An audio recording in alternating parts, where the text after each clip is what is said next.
Welcome to the World Healing Tour podcast, where our mission is to help you heal yourself so you can heal the world.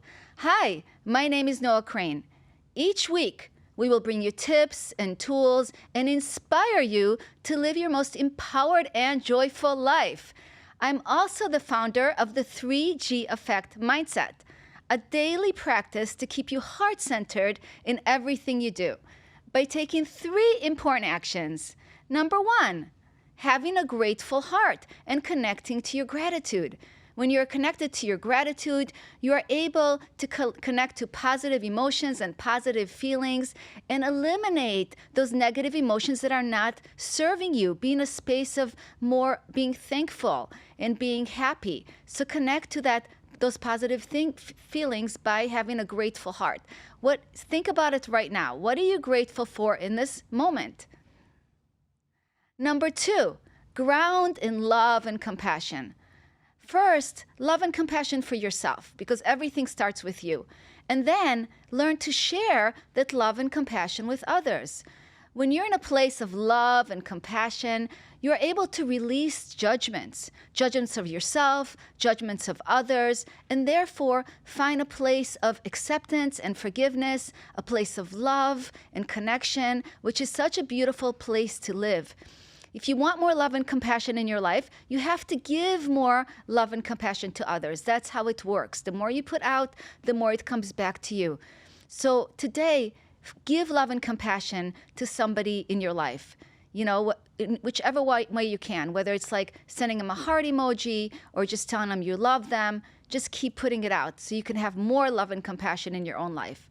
And number 3, learn to know that you are guided by God. You are not alone on this journey. God is inside of you, beside you, and all around you. Learn to connect to God, to ask God for love and support on your journey, to actually speak to God daily. Ask Him for signs. Ask Him for guidance. You're not alone. Learn to have faith and trust in yourself and faith and trust in your journey. And when you're in a place of doing this work every day, you really start manifesting miracles into your life. You start seeing things from a whole different lens than you have before. You start attracting positive experiences, positive people, and positive things into your life. Don't we all want more of that? I know that I do.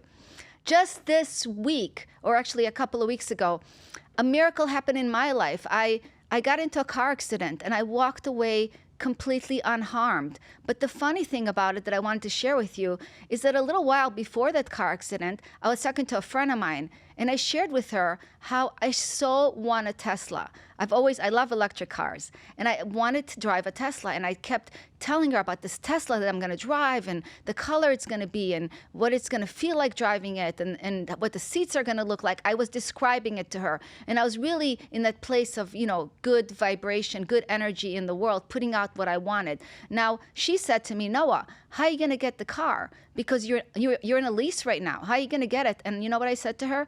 I don't know. It's just what I want. That's all. Less than an hour after that, I had the car accident. And I knew at that moment, just because of what I said, that car was going to be totaled. I didn't know just how the universe works, right? Because we say what we want and we start manifesting it, especially if we're in a high vibration and we're connecting to positive attitude. Thank God I walked away and I'm fine. And guess what? I have my Tesla. So it's just crazy how everything works when we're able to connect to those things we truly want every day and just focus on that instead of focusing on all the negative things that are going on around the world. Because we know, all of us, that there is so much negativity. But if you focus on those positive things, having a grateful heart, grounding in love and compassion, and knowing that you're guided by God, you can't lose. You're going to have the best life. You're going to manifest anything that you've ever wanted in your life. I really believe that. I've been doing that my whole life, and that's why I'm so excited to be sharing that with you as well. Today, I'm really excited because we're going to be talking about using our voice to get what we want in life, get our message out in the world. How important is it to use our voice, right? To not be quiet, but become the person that we are. And we become who we are through our voice, through speaking into those things that we want, those things that are important to us. My guest today is Kesser. And Barbara works with individuals and organizations to expand their communication, connection, and confidence so they can have an influential impact on the world. She mentors with heart passion, guiding her clients effectively, strengthening and elevating their speaking leadership vision to new heights. All right, welcome, Barbara, to the podcast. Thank you. I'm so excited to be here. I am so happy you're here. Thank you so much. And this is like so cool that you're here because you are my coach, my speaking coach. And I look at you as such a genius because you always come up with such great things and how to put them together. And I think that I just always want to make you proud. So I get a little nervous, you know, that you're here. But I'm just so excited that you're here and so happy to share your story and how you're helping people get their message out in the world. So let's start with just talking about your coaching and why you decided to be a coach. How did you come to coaching people? Well, you know, I didn't start out and say, I'm going to be a coach. It was, I guess you could say, a long and winding road. When I was a child, I was always fascinated by speech and performance and words. And my dad was so influential in helping me to overcome any nervousness or fears. You know how kids, I don't know if they do it now, but how kids have oral book reports? Well, whenever I had an oral book report to do, I would write it out, and then he'd say, let's hear it. And I would start my oral book report, and instead of just listening, he would be the worst audience ever. He would sit there like picking his hair, or worse, picking his nose, or fiddling with his fingers, or doing unspeakable things. And if I reacted in any way, I had to start from the beginning. So I learned, here I am, just a third grader. I had to learn to deal with whatever the audience threw me. Sometimes he would shout or burp, or looking back, it's almost borderline child abuse. But by fourth grade, I was a pretty good speaker, and I ran for student council. And then by fifth grade, I'd say I started loving the audience. I began to act a little bit, and that's where I loved being a speaker. I loved acting, and that gave me my start in the business. But it wasn't always that easy. I went to college. Did I major originally in English?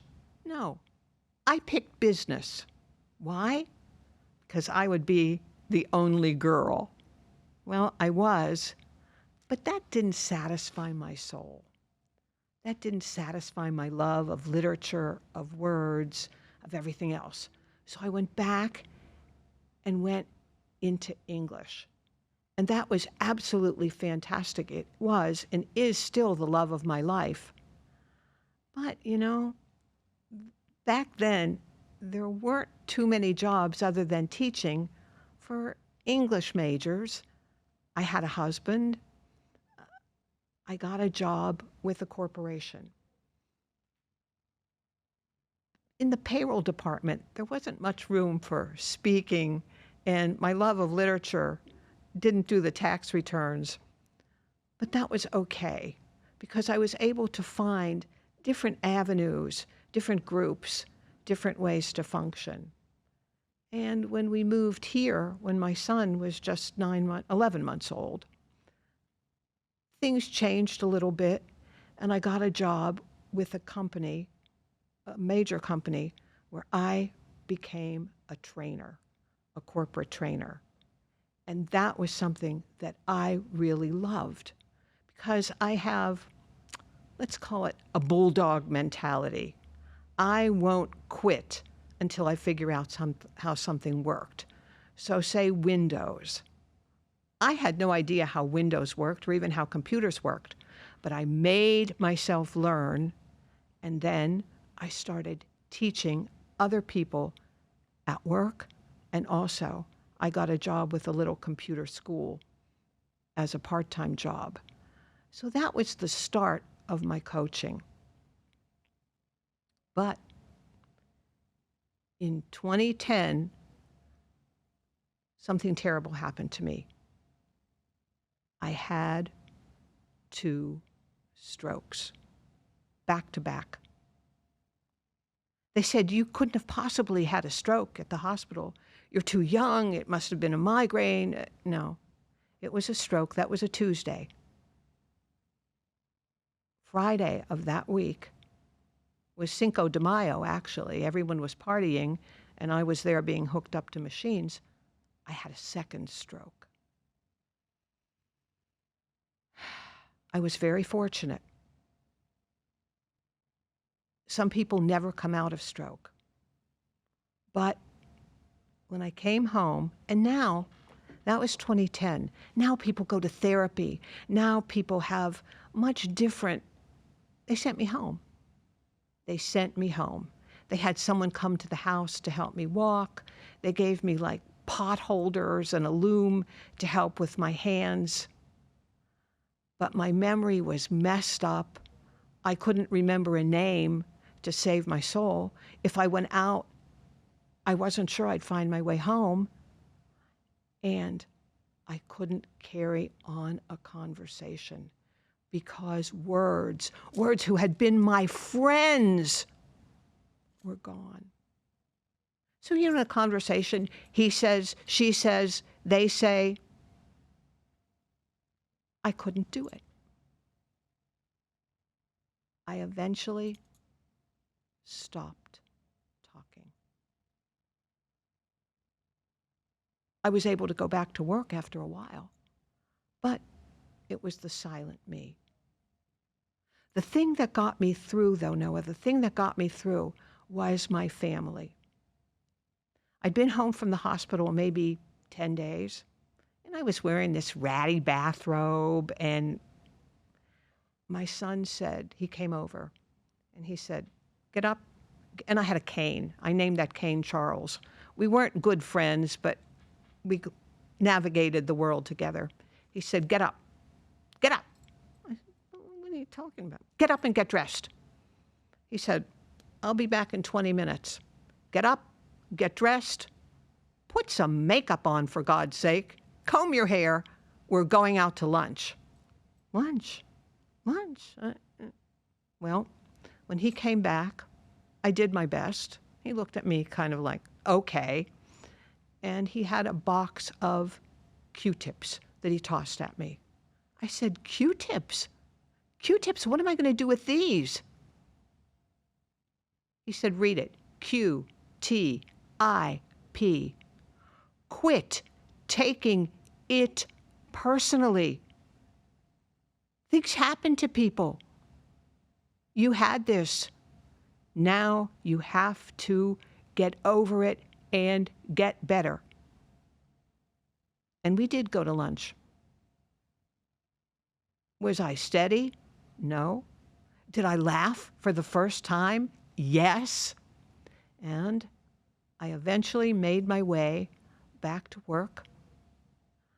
But it was a little hazy because still I was so shy about speaking because I would mess up words. When I said bride, I might say, when it was a bride, I might say groom. I asked someone if they wanted a cup of candy, where I should have said coffee.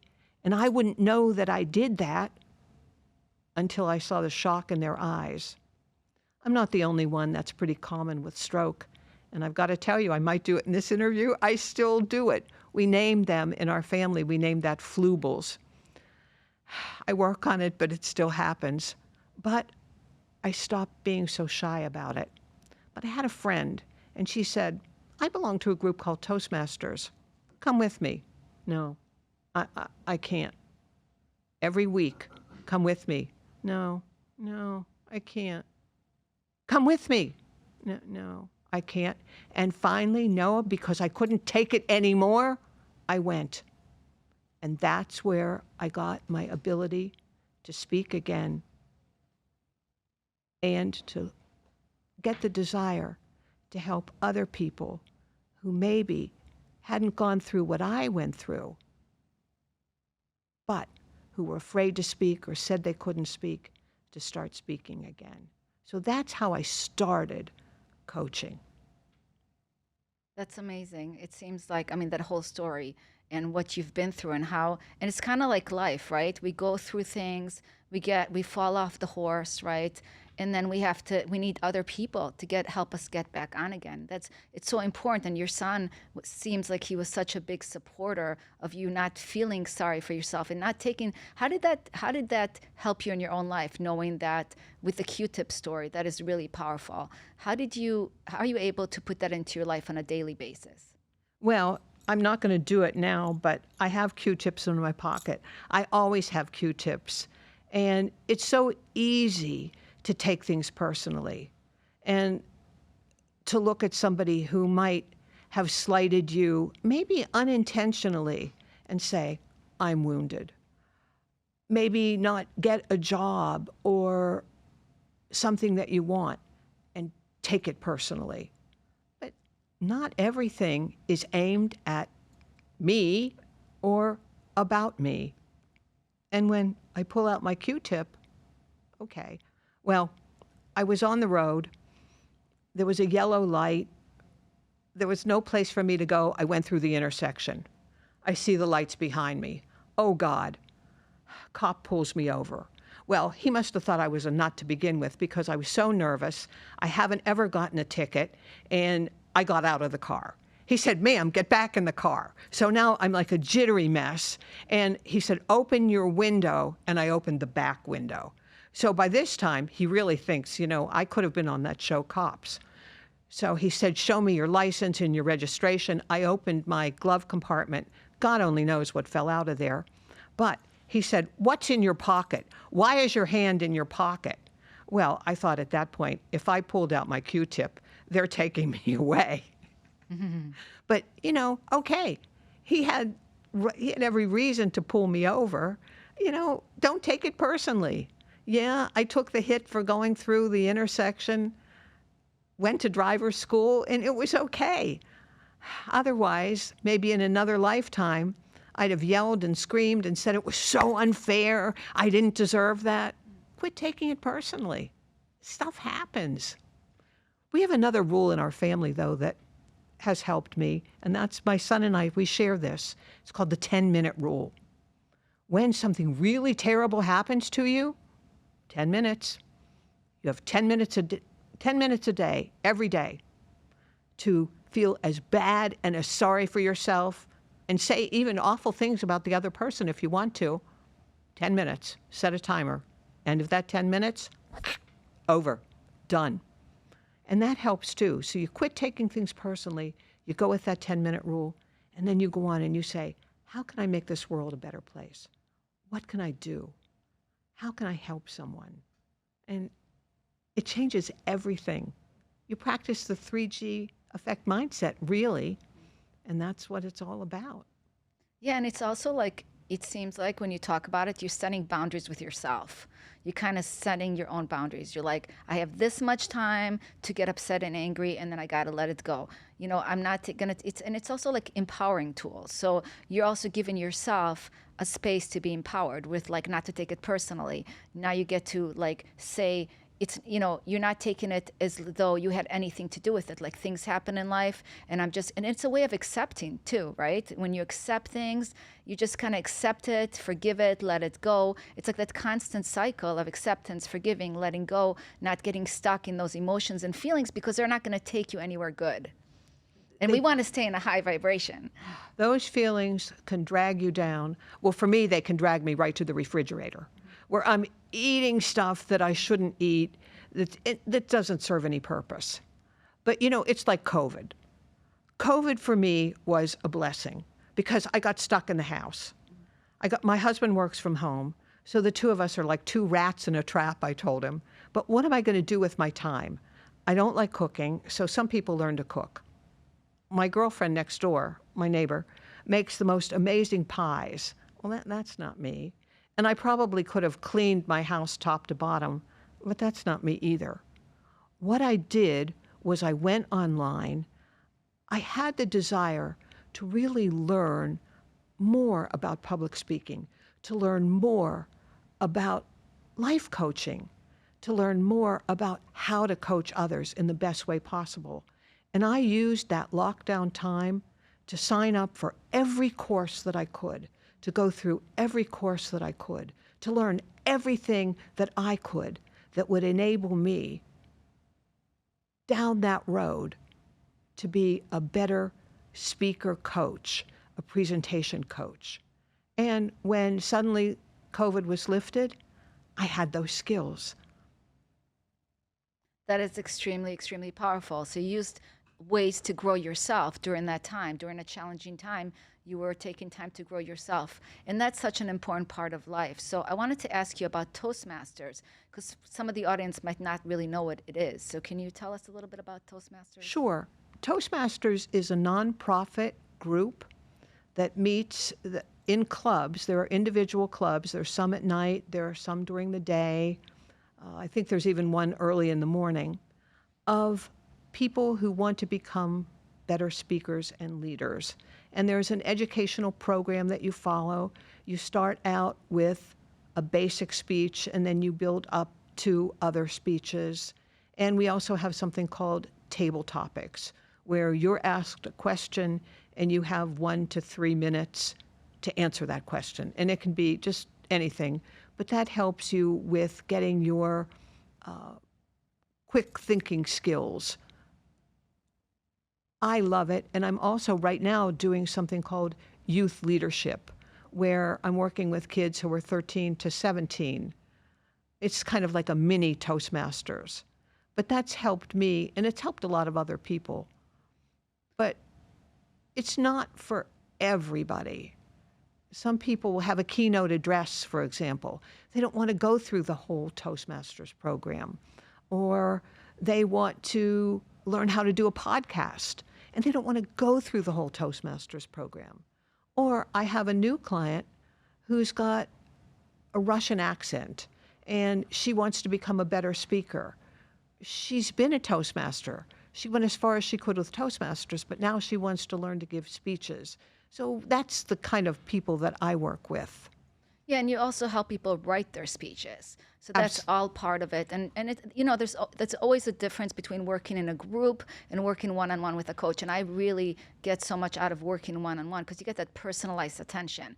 But I know that Toastmasters was part of the journey of getting you where you are as well. So it's so great when you grew that into something of your own, growing your own business. How important is it for people to learn how to use their voice effectively to inspire others, to get their message out in the world? Why is our voice so important?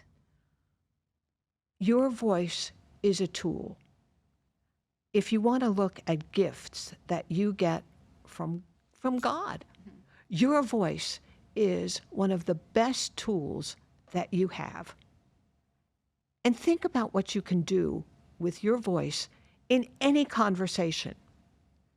You can talk really softly and make people lean forward to hear you.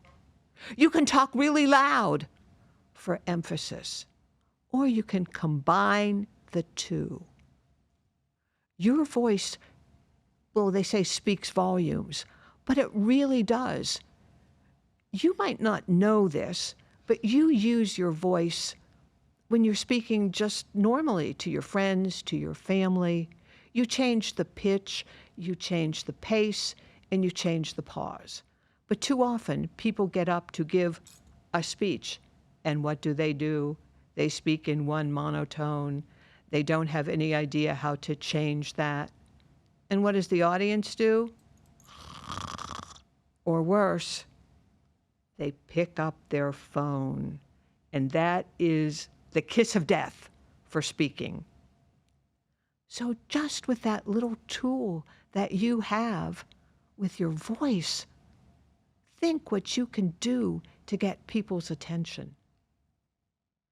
You have to use it judiciously, though. You have to use it carefully, and you have to use it wisely. And that's one of the things that I teach all of my clients. Use your voice. We call it vocal variety. And that is one of the best tools. And everybody's voice is different.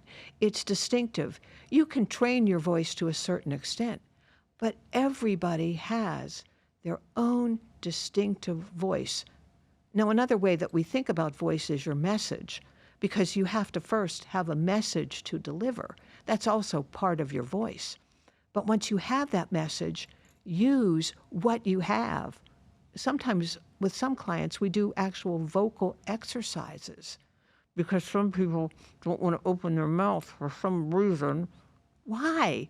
Why? Your voice comes from here. It comes from here. So we're going to learn how to project because we want to fill a room. We're lucky here we have a microphone.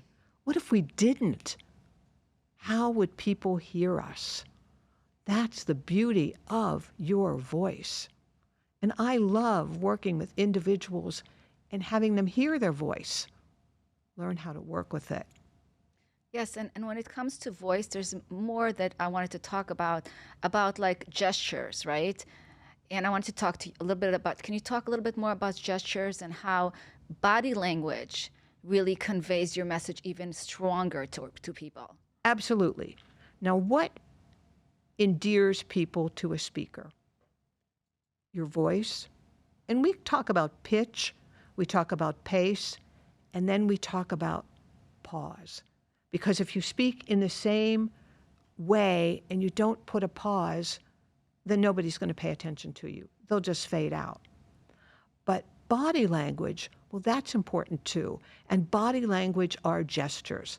Now, you've probably seen a speaker, and maybe with a great message, maybe not. But what does that speaker do? They don't mean to, but they get all excited and they start waving their arms around. So what are you watching? Are you watching the speech? Are you listening to the speech? No, you're watching those hand gestures. So we want to judiciously use our body to augment our words. And that's all that we do. But with that, that's our second set of God-given tools. In one of your speeches, Noah, you say, "You know me, I'm the one that sat in the back." Those are really powerful words. But if you say, you, and also in body language, what's the first thing people look at? Your face. So we want to use your face as part of that body language. So you want to smile. You want to smile appropriately, though. Sometimes you want to frown, sometimes not. But when you say, "You know me, I'm the one that sat in the back," very deliberate gestures. If you took that same thing and said, "You know me, I'm the one that sat in the back," what would that mean? Nothing. Body language plays such a role. So we have to be careful. And when we craft our speech, and then when we craft our performance of the speech, we build in that body language. Now, when you work with me, you do three things. First, prepare. Second, practice. Third, practice. So I call it the 3P method. Prepare, practice, practice. And there's no way getting around it. And even with those 3Ps, you know that the speech that you deliver, rarely, maybe once in a lifetime, is going to be the exact speech that you prepared, you practiced, and then you practiced. Because you're a human being. You might change it up a little bit. You might have a different word or a feeling in there. But when you prepare it first and you build in, okay, here's where I'm going to pause. And what does that pause do? It makes the audience listen. Here's where I'm going to cross my arms and look at the audience and say, you know me.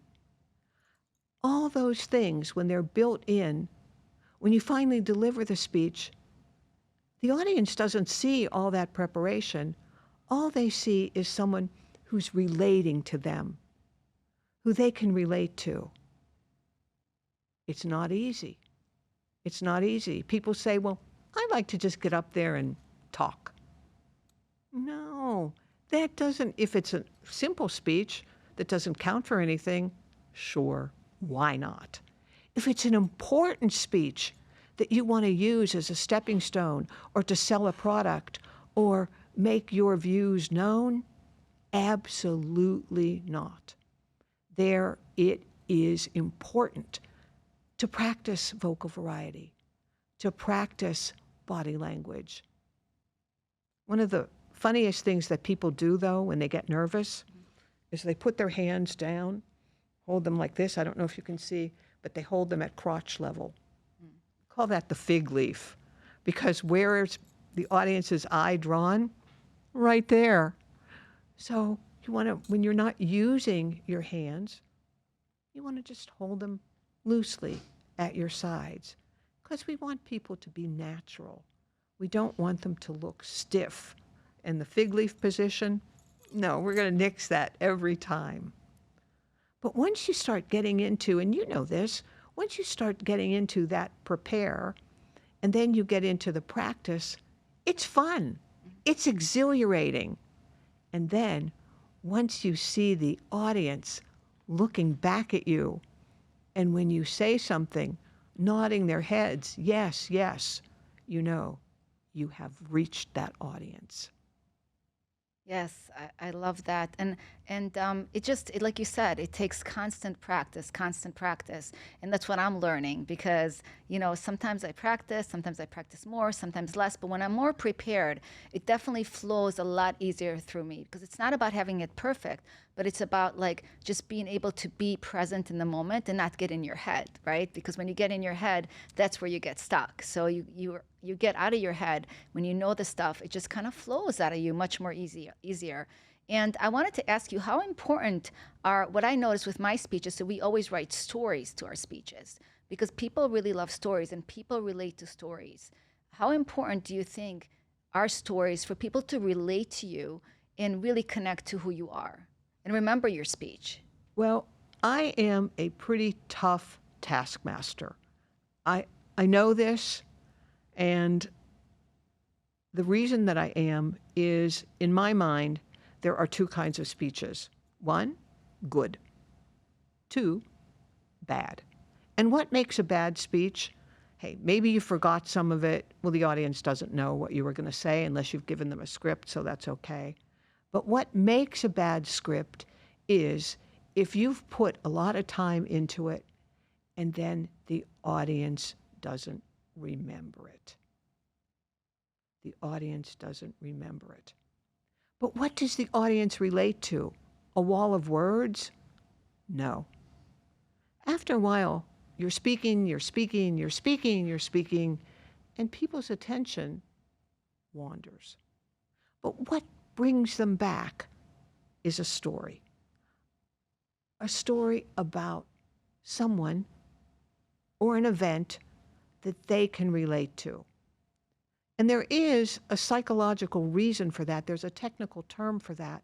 Because when I hear a story about a mother with a son, I think, hey, I have a son. So I sit up and listen. When I hear a story about someone who's like me, I sit up and listen. Or who had an event or an experience like mine, I sit up and listen a little bit harder. And that's why personal stories are the backbone of your speech. That's what makes people remember them when they walk out the door, when they sit down to dinner, and when they think about them tomorrow. They might not remember exactly what you said, but they will remember who experienced what you were talking about. And then it will bring back what you talked about. Without a personal story, it's nothing. It'll be great. You'll get a lot of applause, but the audience will get up 9 times out of 10. Hey, what did she talk about? Oh, I don't remember. Do you? A personal story is the glue, the cement, the binding that puts it all together. Yes, and I so relate to, and I think it's because we're all challenged And so when we hear other people's challenges, it always gives us hope that we could do better. And I think there's just something so magical about stories. People just connect to stories. And it's, when we're little kids, our parents read us stories, right? It's from Right. the very beginning. It's those stories that we pass on from generation to generation. Those stories that touch your heart. I think the stories, like, they touch your heart, they touch your soul, they touch your being. And that's, I think, what's so powerful with the stories. So I really do believe that stories do make a difference for when you speak on stage. And I definitely learned so much from you and how to present myself and how to tell the story and how the little gestures make the story even more powerful when I speak. Well, I'm honored that you said that. And you're an amazing speaker, so I love working with you. But yes, stories. And there, people say, well, I don't know what story I can build in there. Of course you do. We just have to think about it a little bit. But a story, that's the icing. That's the icing on the cake.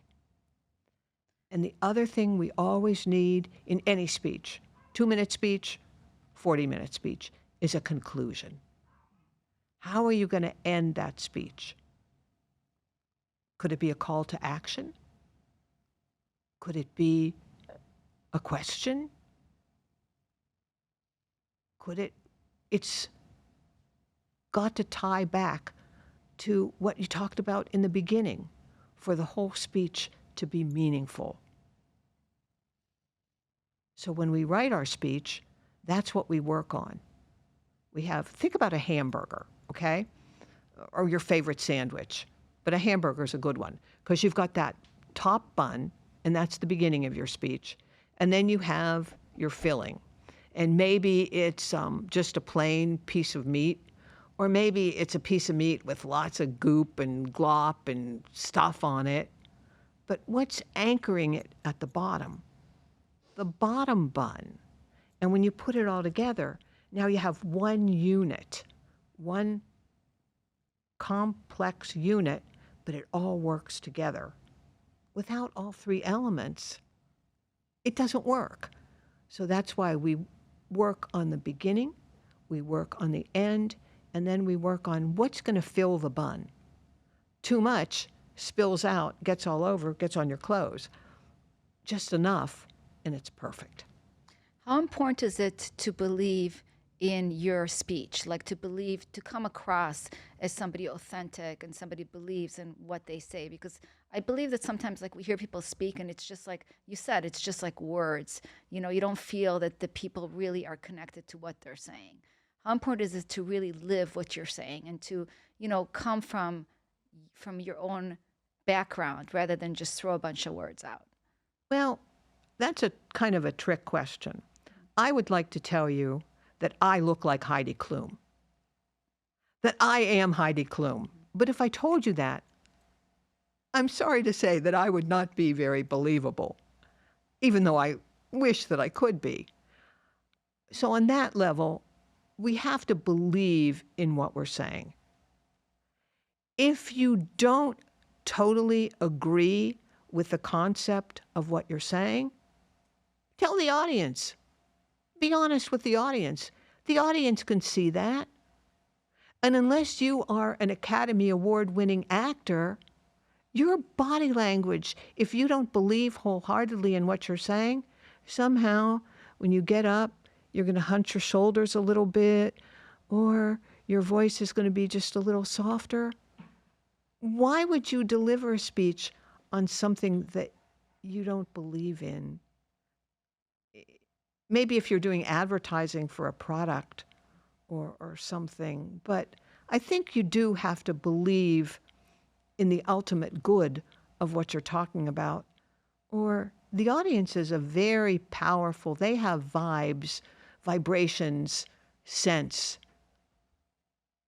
If they don't believe in you, you'll feel it. And you'll practically have to catch your breath. So you have to believe. And we've all seen speakers. We know who they are. Phony baloney speakers. And what do you feel about them? Eh. So we don't want to be those speakers. If you're writing a speech or delivering a speech and you don't totally believe in the concept, let's change it. Let's fix it so that you do believe in it.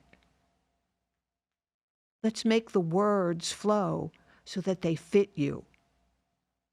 That's the beauty of words.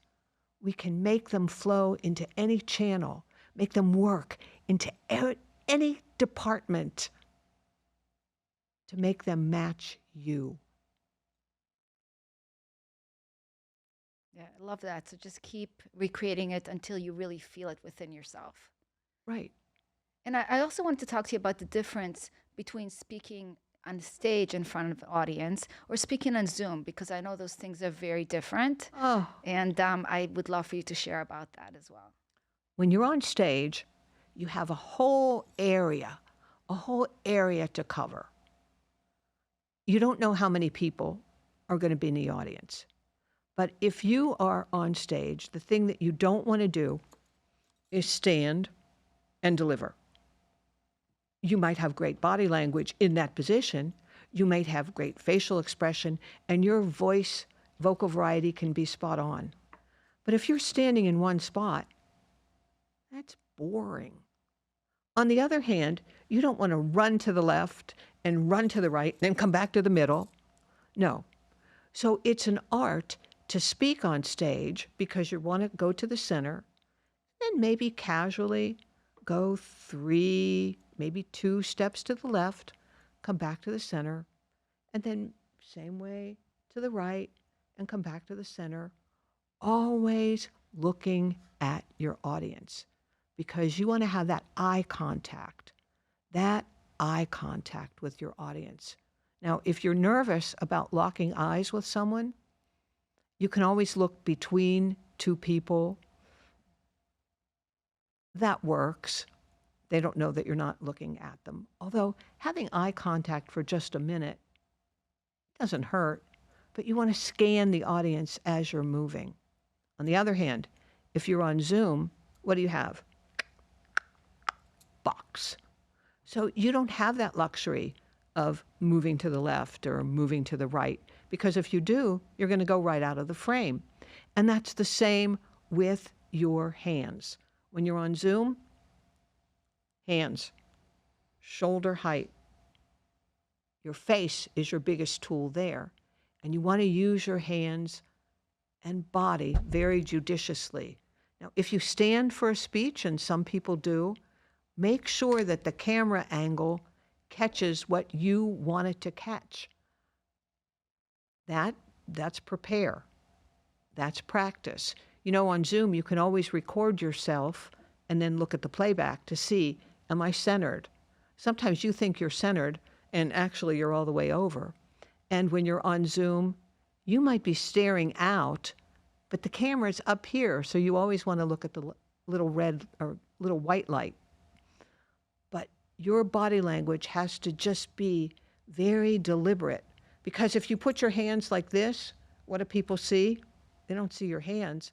They just see your arms, and then they see them come back. So it's 2 very different mediums to speak. How do we do it? The 3 Ps: prepare, practice, practice. Yeah, so important. Everything is just, and you can't hear it enough. Like it's like that constant, and working with a coach has just been like so amazing. Is there anything else that you want to share with them before we end? Anything else about speaking or any other tools that they can use in their speaking when they're on stage or on Zoom? Nerves. Everybody gets nervous. Everybody. I've never met someone who isn't nervous, and if they tell you that they're not, they're probably lying to you. Just know that nerves are a part of the game. And say to yourself, I have prepared, I have practiced, and I'm going to do the best job that I can. The other thing is, if you forget something, if you mess up, if you leave out a big chunk, guess what? Most of the time, the audience doesn't know. So, with that 3P approach, your brain can recover and keep you going. And you can have kind of a little internal dialogue with yourself and say, whoops, but it's okay. We mess up. Any speaker messes up all the time. When speakers get together, sometimes the funny things they talk about is, man, did I screw up here? But the audience didn't know. You're there to make a statement, be powerful, maybe sell a product. So just pick up and go on. You know that old saying about don't let them see you sweat? You can fall apart afterwards all you want. But when that light is on you, when you're speaking, take a deep breath, maybe do some breathing exercises before, and then you own the stage. Now you tell me. No, that's absolutely great advice. So great advice because so many people have fear of stage, fear of speaking. So, it's again, like you said, the practice, practice, practice, and you'll be able to do it. It's all about, learning. And the way I see it is like, even if I screwed up, no matter what, like you said, nobody's going to know. And the second thing, I took a step towards being a better speaker. So every time that I took the next step of myself, and nothing is the end of the world because there's always another opportunity to speak it at. There's always a new audience in front of you. So it's just like take every opportunity just to practice, even on stage, even speaking, and it always gets you to be better. So it's just like that constant work on yourself. You're going to be more comfortable and better when you speak on stage. So I love that. I love everything that you had to say today, Barbara. So how can people connect to you and find you so they can maybe hire you as their coach? Because I know you do a lot of coaching through Zoom. They don't necessarily have to live here for you to work with them.